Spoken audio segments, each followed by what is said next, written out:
দীৰ্ঘায়ু লাভ কৰিবলৈ খাবলৈ আৰম্ভ কৰক এই সাতবিধ শক্তিশালী খাদ্য। পৃথিৱীৰ সৰ্বাধিক আয়ুসপ্ৰাপ্ত 5টা ব্লু জোনৰ লোকে নিয়মিত গ্ৰহণ কৰে এই সাতবিধ খাদ্য। এই সাতবিধ খাদ্যৰ আছে মানুহক অধিক আয়ুস আৰু শক্তি দিব পৰা চমৎকাৰী গুণ। আমি সকলোৱে ইচ্ছা কৰোঁ সুস্থ সবল হৈ থাকি দীৰ্ঘদিন জীয়াই থাকিবলৈ, কিন্তু বৰ্তমান সময়ত এয়া সহজ কথা হৈ থকা নাই। কিন্তু ব্লু জোন ৰূপে খ্যাত পৃথিৱীৰ 5টা অঞ্চলত মানুহে সুস্বাস্থ্যৰে 80 বছৰৰ অধিক কাল জীয়াই থকাটো এক সাধাৰণ কথা।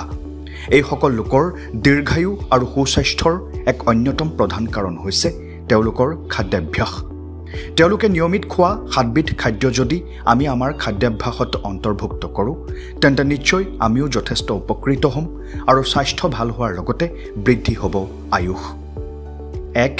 মাহজাতীয় খাদ্য। ব্লু জোনত মানুহৰ এক প্ৰধান খাদ্য হৈছে বিভিন্ন ধৰণৰ মাহ। মাহত প্ৰচুৰ পৰিমাণে ফাইবাৰ, প্ৰটিন, ভিটামিন বি আৰু মিনাৰেল যেনে আইৰণ, মেগনেছিয়াম আৰু পটাছিয়াম থাকে। এইখিনি উপাদানে আমাৰ স্বাস্থ্যৰ বিস্তৰ উন্নতি সাধন কৰিব পাৰে। ফলস্বৰূপে মানুহৰ আয়ুস বৃদ্ধি হয়। মাহে মানুহৰ শৰীৰত উচ্চ ৰক্তচাপ আৰু হৃদৰোগ প্ৰতিৰোধ কৰাটো সহায় কৰে। 2. কাঠফল বা বাদাম। কাঠফল বা বাদামত প্ৰচুৰ পৰিমাণে স্বাস্থ্যকৰ ফেট, প্ৰটিন, ভিটামিন আৰু এণ্টিঅক্সিডেণ্টছ থাকে। মাহৰ দৰেই বাদামেও মানুহৰ শৰীৰত হৃদৰোগৰ সম্ভাৱনা হ্ৰাস কৰে। বাদামে মানৱ শৰীৰত বেয়া LDL কলেষ্টৰেল হ্ৰাস কৰে আৰু ভাল HDL কলেষ্টৰেল বৃদ্ধি কৰে। বাদামত প্ৰচুৰ পৰিমাণে ভিটামিন ই, চেলেনিয়াম আৰু পলিফেনলছ থাকে। 3. বনৌষধ আৰু মছলা। বিভিন্ন বনৌষধি বা মছলা যেনে হালধি, আদা, নহৰু আদিত থাকে বায়'এক্টিভ মলিকুলছ, যি বিভিন্ন ধৰণৰ সংক্ৰমণ ৰোধ কৰে।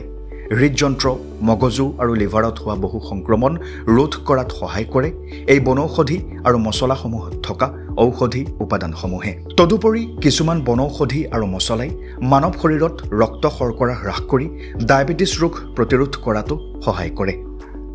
4. সেউজীয়া শাক।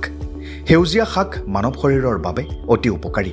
নিয়মিত সেউজীয়া শাক খালে আয়ুস বৃদ্ধি হয়, কাৰণ সেউজীয়া শাকত থাকে ভিটামিন A, C, K আৰু B9। তদুপৰি সেউজীয়া শাকত থাকে বহু মিনাৰেল যেনে কেলছিয়াম, মেগনেছিয়াম আৰু পটাছিয়াম।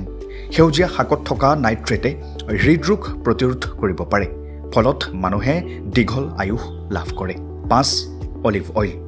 অলিভ অইলৰ আছে অগণন স্বাস্থ্যকৰ গুণ। অলিভ অইলত প্ৰধানতঃ থাকে মনো আনচেচুৰেটেড ফেট অলিক এচিড। ই মানৱ শৰীৰত বেয়া কলেষ্টৰেল হ্ৰাস কৰে আৰু ভাল কলেষ্টৰেল বৃদ্ধি কৰে, ফলত হৃদৰোগৰ সম্ভাৱনা হ্ৰাস হয়।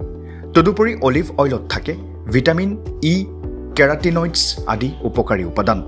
এইসমূহে মানৱ শৰীৰৰ কেঞ্চাৰৰ দৰে মাৰাত্মক ৰোগ প্ৰতিৰোধ কৰাত সহায় কৰে। 6. ফল-মূল। ফল-মূল আমাৰ খাদ্যাভ্যাসত নিয়মিত থাকিবলগীয়া এক খাদ্য। ফল-মূলৰ আছে বহু উপকাৰী উপাদান। এক গৱেষণা অনুসৰি দৈনিক 200 গ্ৰাম ফল-মূল খালে মানুহৰ মৃত্যুৰ সকলো কাৰণৰ 10% সম্ভাৱনা হ্ৰাস কৰে। ফল-মূল নিয়মিত খালে মানৱ শৰীৰত ৰোগ প্ৰতিৰোধক ক্ষমতা বৃদ্ধি হোৱাৰ বাবে বিভিন্ন ৰোগ প্ৰতিৰোধ হয়।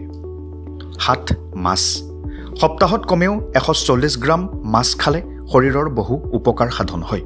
মাছত থকা বহু পুষ্টিকৰ উপাদানে মানুহৰ আয়ুস বৃদ্ধি কৰিব পাৰে। মাছত থকা omega-3 ফেটি এচিডে হৃদৰোগৰ সম্ভাৱনা হ্ৰাস কৰে। omega-3য়ে মগজুৰো উপকাৰ সাধন কৰে। উপৰোক্ত তথ্যসমূহ বিভিন্ন উৎসৰ পৰা সংগৃহীত আৰু কেৱল প্ৰাথমিক জ্ঞানৰ বাবে।